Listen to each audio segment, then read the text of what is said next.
मंडळी, बातमी आहे जुन्नरमधून। जुन्नर तालुक्यातील काळवाडी जिल्हा परिषद शाळेमध्ये शालेय पोषण आहारासाठी आलेला निकृष्ट दर्जाचा धान्य साठा सरपंचांच्या सतर्कतेमुळे पकडला गेला। शाळेमध्ये पोषण आहाराचा माल उतरवला जात होता आणि त्याच वेळेला सरपंच तुषार वामन यांनी तिथे आले आणि त्यांनी तिकडची पाहणी केली आणि त्यावेळेला ते साहित्य अत्यंत निकृष्ट दर्जाचं असल्याचं त्यांना आढळलं। यावर ठेकेदारांना उडवाउडवीची उत्तरं दिल्यामुळे सरपंचांनी धान्याचा टेम्पो थेट ग्रामपंचायतीच्या सीसीटीव्ही कॅमेऱ्यासमोर लावून ठेवला आणि त्यानंतर सरपंचांनी एफडीएकडे तक्रार दाखल केली।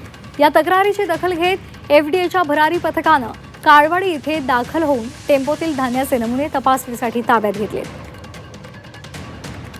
100% त्यावेळेला मी तिथं उभा होतो, त्याबद्दल माझं दुमत नाही, पण तो माल मी वितरणासाठी आणलेला नाही किंवा मी गोडाऊनवरनं भरलेला नाही, त्याबद्दल मला काही माहिती नाही। बोलण्यात खूप काही विसंगती ठीक आहे। आता काही सॅम्पल घेतले, जी काही टेस्टिंगचा बेस होईल